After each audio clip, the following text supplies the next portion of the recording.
one thing is I wanted to ask you about, we briefly talked, and this doesn't have to be like a really long conversation, but it's a good segue into something else I'm working on. Mm. Uh, we briefly talked about putting together a quote unquote Planet Fitness type program.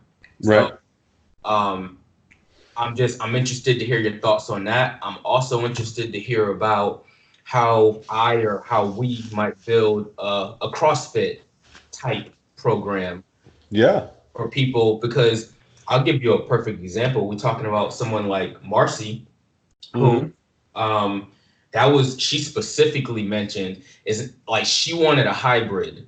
There were certain things she loved about CrossFit. There were certain things she loved about strength training, and she wanted a hybrid of both. You Right. know, the main thing that she loved about CrossFit was that cohesiveness, that Hmm. accountability, that family environment. So she said if she could have her strength program along with, some family and cohesiveness, and you know um then that would kind of be the perfect program for her. So Definitely. um and we both have spoken offline about our feelings about CrossFit and Metcon type workouts and stuff like that. So Hmm. not to put anybody's workout down, but if I could extract the best part of each workout and build, something better, then that's what I would like to do. But Yeah. Yeah. It's never about.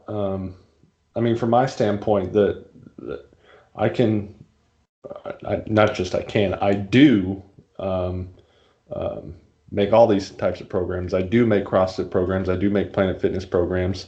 The common theme is just always goes back to my roots and how and what I'm good for and known for. Is it's just creating a pattern and a progression, right? So the only thing with Planet Fitness and CrossFit is they're just different patterns, but we need to find progressions and titrations to it.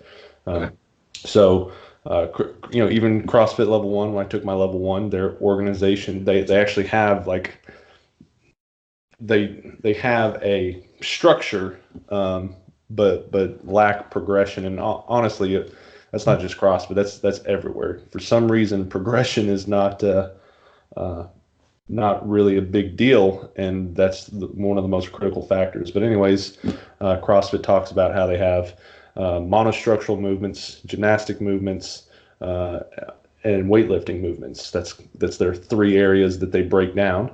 Monostructural being running, rowing, biking; gymnastics being the body weight movements, the skill movements, um, and then weightlifting being the barbell movements, specifically for CrossFit. And so that's how they organize those, and then uh, they taught us like how they create a workout of the day. It can either be one of those things, two of those things, or all three of those things. And then essentially that's where it kind of just was like, hey, however you want to do it. So obviously, um, if I want somebody that wants to do CrossFit and wants to get better at CrossFit, my job isn't to try to like pull them away from the evils. Like that's missing the point. Like I 100% dive into that because, as said before, compliance is priority number one. So if they're doing CrossFit, my job's not to take them away from CrossFit. My job's to make them the best program for CrossFit. So depending on goals and always, and there's consistent reoccurring themes. One is goals. Two is recent training history. That's always going to be the determining factor for their newest program. So I'll take into consideration the skill movements, the monostructural movements, the weightlifting, and I just organize it into an appropriate pattern and create a progression from it. The hardest thing with training CrossFit is that there's so much to train for. Rarely do I make programs outside of 4 days a week, sometimes 5 days a week if there's specific conditioning considerations or something like that. But with CrossFit, I mean, it's hard to train, not even train everything, just train the fundamentals that you need to stay up with CrossFit. It's hard to do that under like 5 days a week. You know, like there's just so many. It comes down to a lot of skill training. So that's why I'm also okay with having so many training days, because a lot of the training days are just skill days, right? And you're not tearing the body up. You're just honing in skills, skills that are specific to CrossFit, because that's what they like. You know, double unders, the Olympic lifts, you know, muscle up movements, gymnastics, all that kind of stuff. So those can be stressful, but again, that's when the load management comes in, and the progressions and understanding that. So So let yeah, me yeah, there. go for it. So, and I'm just playing devil's advocate, so I Uh-huh. don't want anyone to chew me out for what I'm about to say. But if I'm just gonna make a general statement, and we don't have to debate it, but I just want to show you the premise from which I'm coming from. Yep. So if I said I'm coming from a premise that, like I said, not to put down anyone's workout, but to say that CrossFit style workouts or CrossFit specific workouts make an athlete better at CrossFit. Mm-hmm. So, and of course that might sound like a no-brainer. So let me explain myself a little bit better. So whereas you and I talk a lot about cross training and functionality and specific movements and stuff like that, I feel like the biggest benefit of following a rigid CrossFit program is for someone who wants to be a competitive CrossFitter. Absolutely. That to me is what CrossFit is excellent at, is preparing people who want to compete in CrossFit competitions. That's what CrossFit does extremely well. So Mm-hmm. the question that we might pose for any workout is, how much do those skills transfer over into the non-competitive athlete? How much does that CrossFit workout transfer over into, your average desk jockey who doesn't want to compete? You know, Right. and that's where we start to create a continuum. So Mm-hmm. so you have the person who's not working out at all, that I would prescribe to them, hey, do anything that gets you moving. I don't care what it is. Do Mm-hmm. anything. Okay, so now we got a person moving. We start to see those benefits, but then they're starting to do this hardcore workout that's not necessarily structured the way that we might structure it. It's not necessarily geared toward specific metrics or measurements or titrations or goal setting patterns or anything. So at a certain point, we take a non-competitive athlete who may possibly be subjecting themselves to higher risk than the benefit that they're getting back from it. Mm-hmm. So how do we take that, and for lack of a better word, this is, this I like to use the Bruce Lee approach, to take everything that's valuable and to leave the rest. And so what's valuable to me from a CrossFit workout? So if you were just putting together a workout that's based on your principles of strength training, progression, goal setting, improvement, what aspects would you draw from a CrossFit style program? Absolutely. So, uh, again, it's going to come down to knowing the individual, like why are they into CrossFit, and that's going to dictate how I create their workouts. Because here's the thing: the argument's always been, uh, what's better, this or that, or this over here or that over there, and what we need to understand is that the playing field is evil is even. And what I mean by that is Metcon workouts aren't this new and improved best way to do conditioning. There's no evidence saying that metabolic conditioning is any greater than traditional cardiovascular training. There's no evidence that machine-based workouts, right, which you see in Planet Fitness, will make you any less stronger than sticking with the barbell movements, right? All of these, when it comes down to this stuff, of what makes you stronger, what makes you more conditioned, that question is loaded. And the reason why it's loaded is because it's specific. Do you want to increase your conditioning in CrossFit and in metabolic conditioning workouts? Then you need to be doing a high variety of constantly varied movements in a circuit pattern. Will that increase your conditioning? Yes, it's going to increase your conditioning specific to that. Is it going to make your cardiovascular health, your body fat burning ability better than, say, traditional running and traditional strength training? No, absolutely not. Because again, that's a loaded question. It's not about what's better. It's about, are you making the appropriate progressions in either route? Now, with the metabolic conditioning, it's a little bit harder there because of the constant variation. That's by nature a little harder to program. But again, that's when you need a competent coach who can organize everything into kind of their blocks and their sections and make sure that you're training holistically still and finding a pattern. And once you find that pattern, you can create a progression. So my first approach is always getting people to understand that what is better is a loaded question. It's assuming that there is one better, and that's not the case. What's better is the one that you're going to progress. Now, if you happen to like being in the CrossFit setting, then your conditioning is going to be focused on, metabolic conditioning, high intensity circuits, intervals with a focused pattern that's repeatable so that the body can adapt to, and with progression so that the body can, continue on the stress recovery adaptation. So the fundamental biological principles remain the same. I just have to find the pattern and find the titration to fit into that biology. But it's critical to understand one isn't better than the other. It's what you're going to do. And same goes with strength training. Like, do I want to get everyone to a barbell? Yes. And that's a podcast in and of itself. I'd like to, at some point, develop my argument as to why I want everyone under the barbell. But that argument is based off of subjective feelings and anecdotal evidence, and has more to do with psychology than any actual biology. Again, strength is specific, just like conditioning specific. So saying that you're at Planet Fitness stuck with a bunch of machines is hindering your strength development, hindering your structural adaptation, isn't true.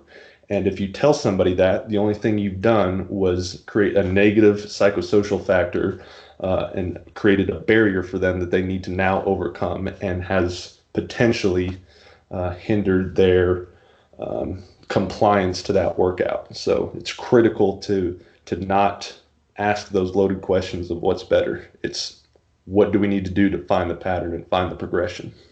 Okay, excellent, excellent. So, and I really would like to dive into a machine-based workout such Sure. as, i.e., Planet Fitness. However, I have one question. Yep.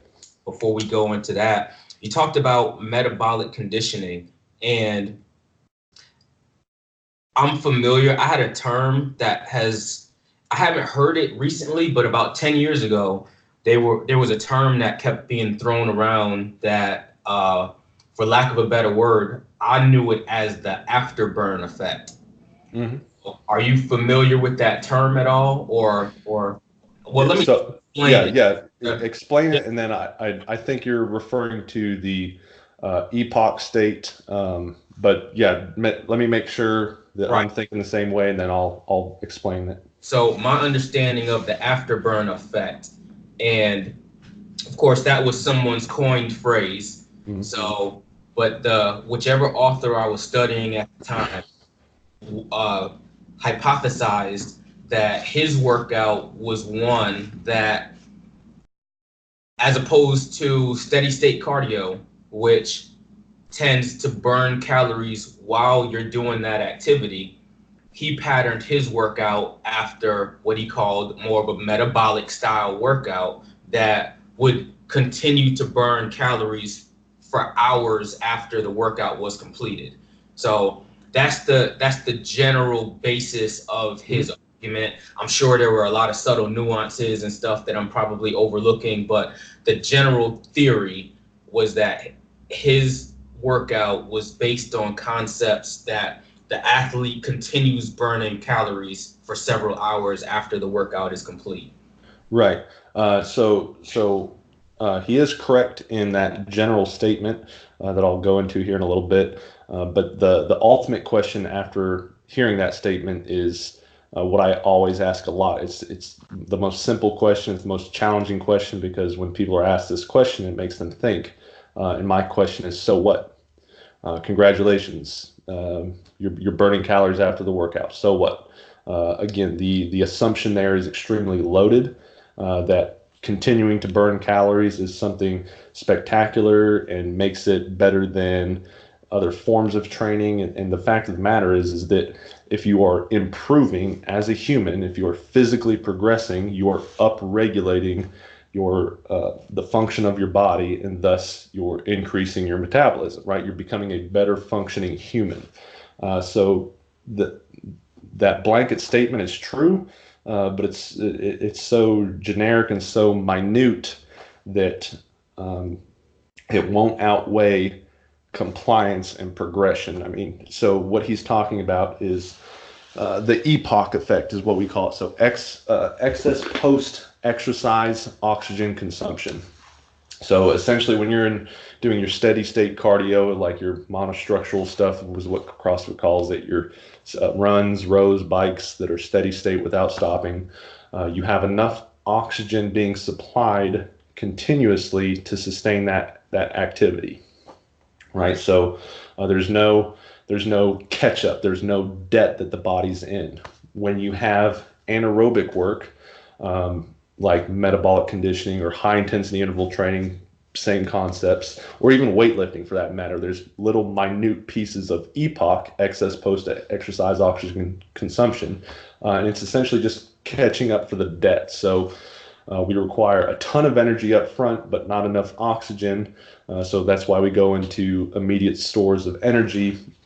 But then after that, the energy still has to be resupplied, and that's where we still have an upregulation of oxygen consumption. We still have an upregulation of metabolic processes of fat being burned, carbohydrates being used, and it's just catching up from the energy used, but also recovery modalities and a lot of other minutia in there. So the concept that you work so hard that you create an oxygen debt, and therefore after exercise, you still have to consume a higher level of oxygen, right? You're essentially not back down to resting state, is true, and it happens to all exercise. High intensity interval training more so, again, in the very acute sense of that day, but that's too simple of a mindset, and it doesn't take in the broader picture, right? If I'm continually progressing over the long haul, that it just doesn't matter, because as a human, and I'm adapting, whatever that's to, whatever form of conditioning, whatever form of strength training, as long as I'm progressing, my body's ability and its metabolism is increasing to handle my new adaptations. So I think it's a lot of statements like that are true, but they're said so simplistically that for a quick sale, and you've always got to come back with the so what. And when you ask the so what, it tends to stay at that. It really doesn't matter. Right. Okay. So, jumping back on track. Well, and one more thing to add to it, it doesn't matter to a certain extent, but also the worst thing is the narrative behind it. Is it becomes distracting. Like, instead of addressing issues of clean diet for your calorie restriction, instead of focusing on nutrition, if you in fact are worried about burning calories, you get distracted by thinking, hey, this is the kind of workout I need to be doing to burn more calories. Again, you're already have an inappropriate mindset because you're worried about exercise for burning calories and not your nutrition. So it's almost trying to add another excuse or another route rather than addressing the fundamental issue of your nutrition, if in fact the case is that you're worried about burning calories. So that's why I would um, give it a negative on my point of view. There's nothing wrong with EPOC and hit training and all that stuff, but when you try to sell it like that, that's what I have an issue with, is because it distracts from the underlying important narrative, which is progression and then appropriate nutrition. Right, right. Got you. Got you.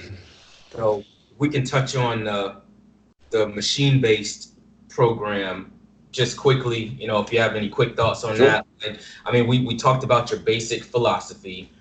Progression, having a repeatable focus, so that you can monitor that progression.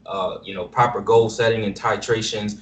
If you were, or when you do design machine-based programs, and I'll just throw out Planet Fitness because that's the most popular one that comes to mind right now, just because they do not have a lot of free weights. They Right. have, from what I've seen, they have some dumbbells. They don't That's have about it. at all in the way of barbell training. Mhm.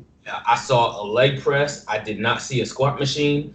I did see a Smith machine. Mhm. So how do you start?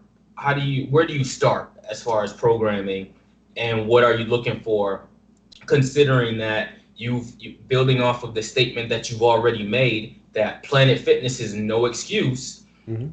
for not growing, to not progressing, to not making gains. It is no excuse at all. But what factors do you build into a program when you may be limited by your exercise options? Sure. Yeah. So nothing changes in terms of, again, the biology. We need to create an appropriate stressor. We need to quantify that stressor. And when we have that stressor quantified, we can then titrate up to continue to break the body's homeostasis and thus add more and more stress and thus more and more adaptation. So the principle doesn't change. Our exercise selection has to change. And again, those that know me in past recordings, is that exercise selection is not the big deal to me. I know it's really, really cool and really easy to sell in the fitness industry, this one new trick or this one new exercise or this one new rehab protocol, right? It's all about exercise selection. And the fact of the matter is it's not. It's about what the exercise is doing. So when it comes to strength training, the priority is to create a structural adaptation. So stronger muscles, stronger bones, stronger ligaments, stronger tendons, right? That'll happen when you continually increase the stress, whether through load or through volume. Now, what you do with that newfound structural change is completely dependent on you and sport specificity or lifestyle, right? If you're just Joe Blow, then it really doesn't matter how you train. We just want to make sure that muscles are getting stronger, bones denser, ligaments healthier. Sport specificity,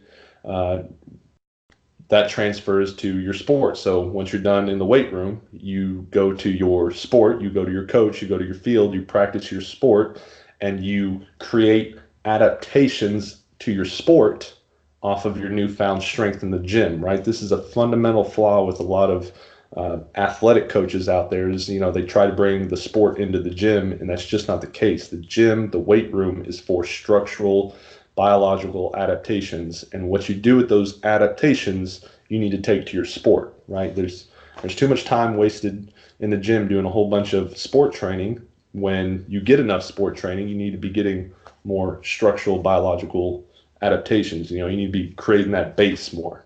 So let So me anyway, jump in yeah. real quick. Yep. You just sparked something that personally I have a problem with, but I want to definitely get your opinion on it. And I hadn't really put it in so nice a term, except what you just said is people try to bring their sport in the gym. So Mhm. I always see, these videos on social media about people doing what looks to me to be quite unsafe in the gym, because they're mimicking sport type movements under loads that they normally wouldn't use during their sport. Right. So, and I see people, for example, like jumping around as in basketball, but using weights, or they're, swinging heavy things as if it was baseball, but they're using, but, And that's something that I just look at it and say that just looks wrong, and it looks like it's not safe, and I wonder if it's really effectively training what you think it is training. But what's your Yeah. thought about that? Yeah, Is and I mean, we can keep expanding on that, and just anything in general, just like taking, when the strength coach tries to act like he's a basketball, baseball, football, and hockey coach all at once, it's one, it's almost a little arrogant, but two, I mean, the guy's getting enough training with his coach. Like, don't take away from his coach. His coach may have specific stuff that he's working on, or things that he wants to use, and you're coming in here trying to butt into a sport. Like, just focus on your job, which is strengthening and conditioning the athlete. Um, and then again, that's a general sense, and that's something that you generally want to build. But you need to allow the sport essentially practice, right? That's why they have practice, to train and develop that stuff. But to in terms of safety, I mean, I don't know about how unsafe it is or whatnot. I'm just more concerned with, like, why are you wasting your time? You spent 5 days this week practicing baseball. Like, stop messing around in the gym. Like let the shoulder heal. Do some training. Get some work in. But taking it back to the Planet Fitness, just to finish that up, um, it doesn't. You're in there for the biological change, right? The structure is going to adapt. The body doesn't know that I'm on, in Planet Fitness, or in a free weight gym. It just knows the stress that I'm putting onto it. And there'll be some argument about how machines take away from balance and all this stuff. And it's 100% true. But again, the question is, so what, right? right, Understand the reason why. I'm getting the ligaments stronger because they're under more load, more volume. The bones are getting stronger, more load, more volume. The muscle's getting stronger, more load, more volume. How you want to use that newfound adaptation is specific to how you train. And if you're Joe Blow, who's just going to Planet Fitness to stay healthy, then you're good. Nothing's being hindered. Um, you're completely fine, and you don't want to um, stop that process. So I I don't like to demonize exercises or anything like that, because you don't want to hinder somebody. There's nothing wrong with the Smith machine. It's not going to get you hurt. It's not messing up form or anything. It's not going to put you in inappropriate positions, as long as you do it, according to how it should be done. There's nothing inherently evil with machines. They just are what they are. And again, this is coming from somebody who's extremely biased to barbell training, and I want to push everyone to the barbell. But again, I understand the bigger picture, and I understand biology trumps all, and I also understand the psychosocial implications of telling somebody that, like, hey, training at Planet Fitness is holding you back. That's false, number one, and that narrative is not helping anyone. right. So just and this is kind of throwback to probably several of our previous conversations, well, when talking about primary movements, secondary movements, Mm-hmm. etc., accessory work, etc. Um, how do you build that into the Planet Fitness structure? Perfect. Really good question. So the mindset still doesn't change, and that's why it's critical that I don't focus on exercises. I focus on um, the mindset. So the biggest stressor that you can place on the body, and you put these exercises in a hierarchy, right? So the biggest lower body stressor. What can I do in Planet Fitness that's the biggest stressor there? Well, it's probably going to be the Smith machine squat or the leg press, right? It's still a compound movement. It's still the biggest thing I can do. It's much bigger than a leg curl or a leg extension, and maybe you could even argue like a heavy goblet squat, right? Just because that is free weight, so there is some small additional stressors there in balance and holding a load and placing more load throughout the entire body rather than just the tracked machine on the legs. But however, the principle is still the same. Find the biggest exercise you can do, and then variations thereof become the smaller exercises. So for the athlete in the performance center who's squats and then goes on to, some walking lunges or prowler work or whatever, just made that up. How that would convert to Planet Fitness would be, hey, you're on the leg press today. You're still leg pressing heavy. You're still in the strength rep ranges if that's what we're working on. After that, you're going to go to the quad extension machine and the hamstring curls, and you're going to add those in as your secondary smaller exercises, and you're still going to train the legs, and you're still going to add stress.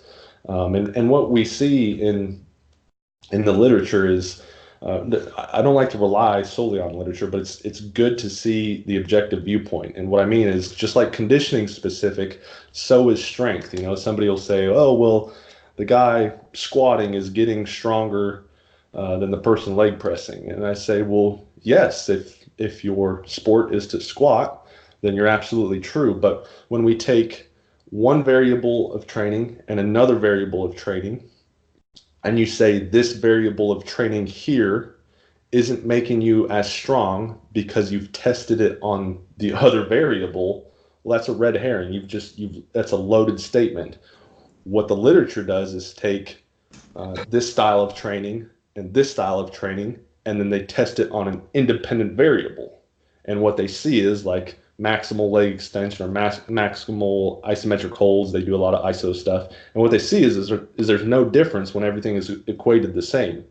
So what that tells us is that strength is specific to what we're doing.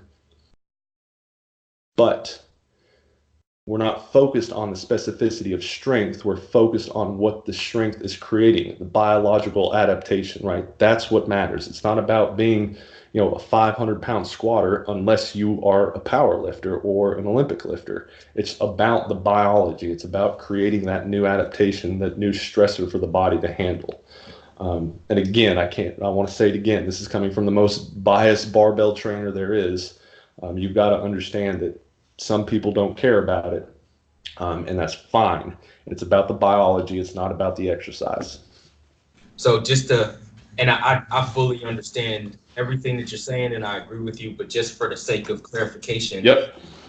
we are both agreeing in that to look at a person who's working out at Planet Fitness and say that your workout is inferior than my barbell workout for X, Y, and Z for these reasons, and I'm going to prove it by, hey, I'm going to take you, Planet Fitness athlete, and take you to my gym and challenge you to do my workout, and that's why I'm going to prove that your workout sucks compared to mine. So exactly, that's essentially what we're talking about. We're comparing apples to oranges. bingo. But to compare apples to apples is to say, okay, we take athlete A and athlete B. We take objective measurements. We take their or just like an independent variable, one that's not specific to either one. To either one, right. So measuring, if we go back to what you said earlier, our baseline measurements are structural adaptation, muscle density, or muscular strength, bone density, cardio capacity. Those, if we take those objective measurements, then we have no basis to say that the person that trains exclusively free weights has any advantage over the person that trains exclusively machines. Correct. And now again, if we're keeping it for the general population, the story ends there, right? That's what we need to understand. They're just trying to get healthy and fit. There's one more component for the athlete, and that's sport specificity, but that's for his sport. So, all things being equal, with one athlete training at one gym and one athlete training at the other, all things being equal in their training in terms of intensity going up and volume going up, it comes down to their sport-specific tasks on the field with their sport coach, which I'm humble enough to pass on, right? That's not my job. I am a strength and conditioning coach, which focuses on strengthening the athlete and conditioning the athlete. What you do with that newfound strength and that newfound conditioning is going to be translated on your field of practice. And I would venture to say that the limitations of either athlete whether the free weight athlete or the machine based athlete, that will the limitations are exactly the same. We're talking about the quality of the program, Mm-hmm. about the quality of how we measure and progress that program, and we're talking about the basic adherence to the program. Those variables are exactly the same across both workouts and just about across any strength based workout. So those are the variables that we want to look toward, not necessarily turning one athlete into the other athlete. We're Correct. looking at what are the limitations of those objective factors. We can make you a better athlete using the same exercises or workouts that you have been using. We just have to look at programming and Mm-hmm. adherence, Correct. not Correct. necessarily take making you a whole different type of athlete. Right. Now with that being said, those that, um, right, I want to address the other side of this because I said I do want everyone to get to the barbell if they have the capabilities. And again, that's more the psychosocial aspects. That's more of the uh, realistic viewpoints. And what I mean by that is my brand spanking new beginner that's very timid, very shy, worried about all the typical dogma out there, like, oh, I don't want to get hurt, oh, I don't want to get bulky, things like this, right? You've got to ease them into things. So they, a lot of the times, that's the machine-based exercises, just because of the stigma of their safety and their comfort zone. And it's precisely because of that that I don't want to keep them there, right? Like, hey, part of your progression is to move away from these machine-based exercises if you have the capability to, right? If you're not limited, again, it's not dogging on those that only have limitation or are limited to that. It's for the sake of the mentality to progress. And there's one thing I've noticed: somebody that has access to both machines and the free weights in the same facility, those that are stuck on the machines, their entire fitness life are extremely timid of the rest of the gym. And it's been my experience to see that when I take somebody, I get them to the barbell and the free weights as fast as I can, and that becomes their norm, right? I get rid of all their inappropriate assumptions right off the bat, and just the free weights becomes their norm.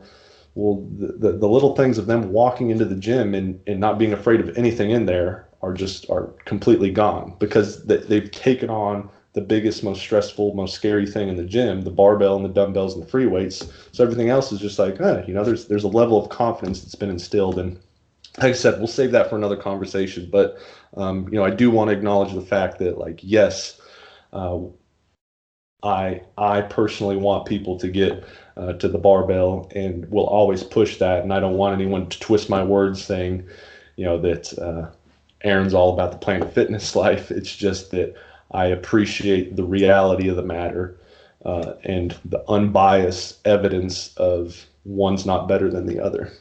There's Right. just my personal push, and that's going to be with anyone and any coach, because it comes down to compliance. You, as a coach, you have to have your niche, you have to have what you push, because that drives compliance. Right. Right.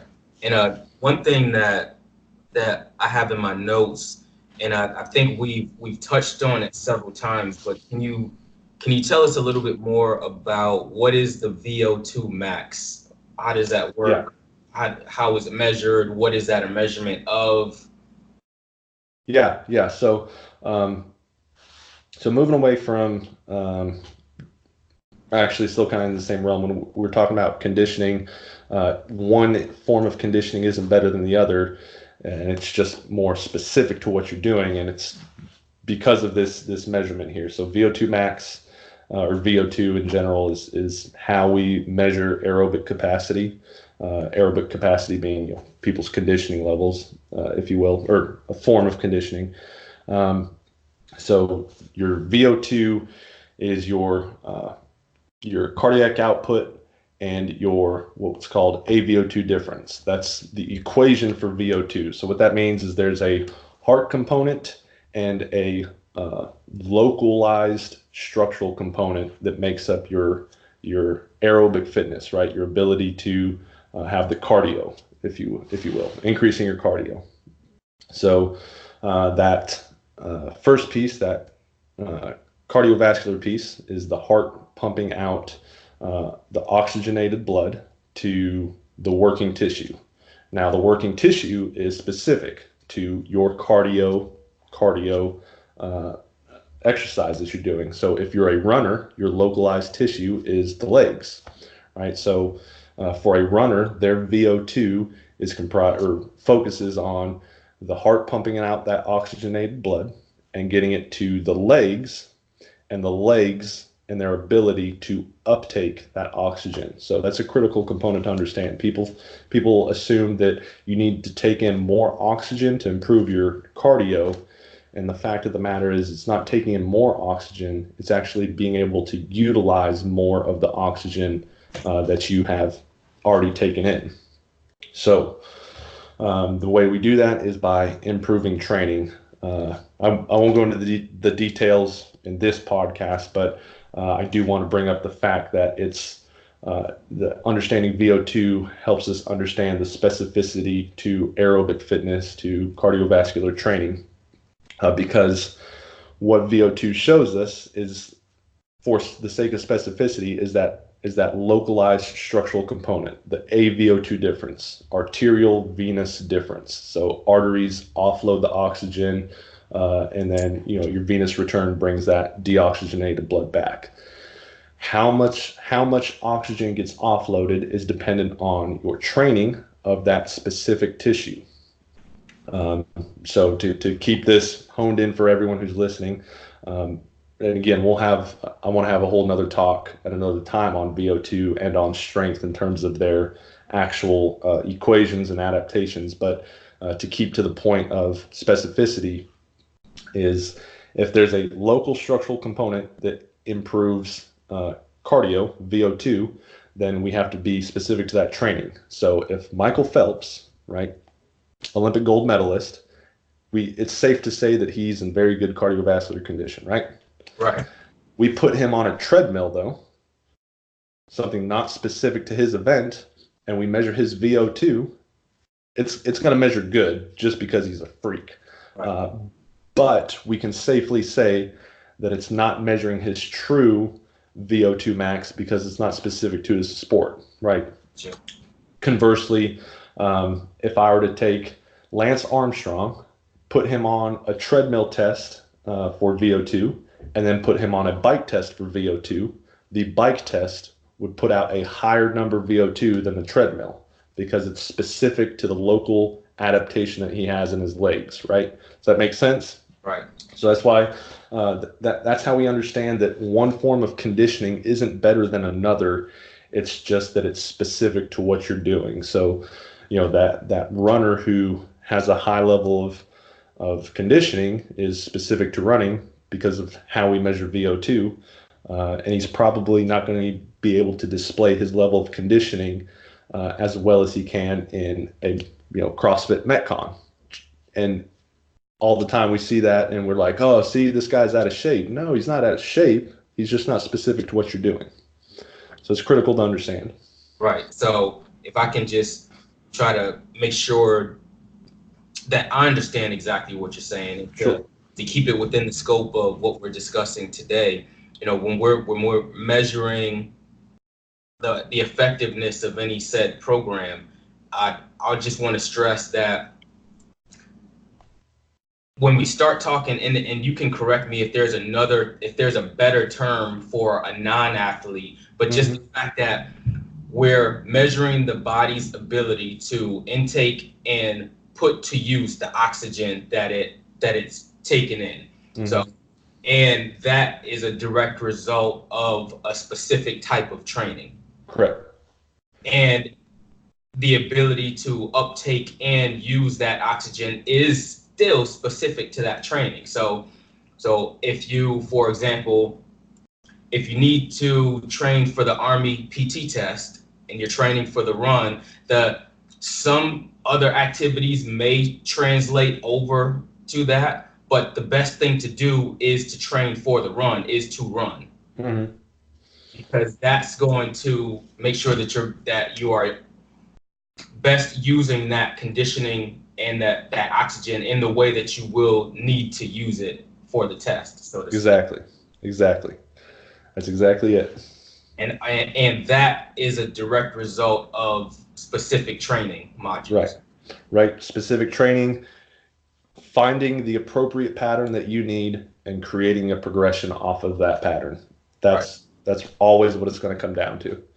So, And um, however, as you've said in the past, for the very deconditioned athlete or just someone who is inexperienced with training, they achieve benefits from just about any type of physical training. right. They're a dry sponge. They're soaking everything up. Everything is an adaptation to them. Right. So for that person who may be quite deconditioned but still is training for a specific event, maybe for the sake of novelty, and you don't want them to get bored, and so you can throw in other things that will be very valuable to their progression. Absolutely. That's why compliance is number one for the deconditioned, because their priority is to stay consistent, and I know that regardless of what they're doing, they're still getting better. So like my morality is still in check when I get that deconditioned person to do whatever the heck they want, as long as they do it consistently. Because of that exact reason, we focused a lot on the psychosocial aspect of making sure they're compliant, it's fun for them, they want to keep doing it. But we're still keeping the biology in check because of their level of deconditioning. They truly are still adapting and getting better. So Right. we're checking both blocks. We're not just saying that the psychosocial trumps the biology. It's just that they're both in check at that same time. So we're completely good with that. Compliance will always be number one.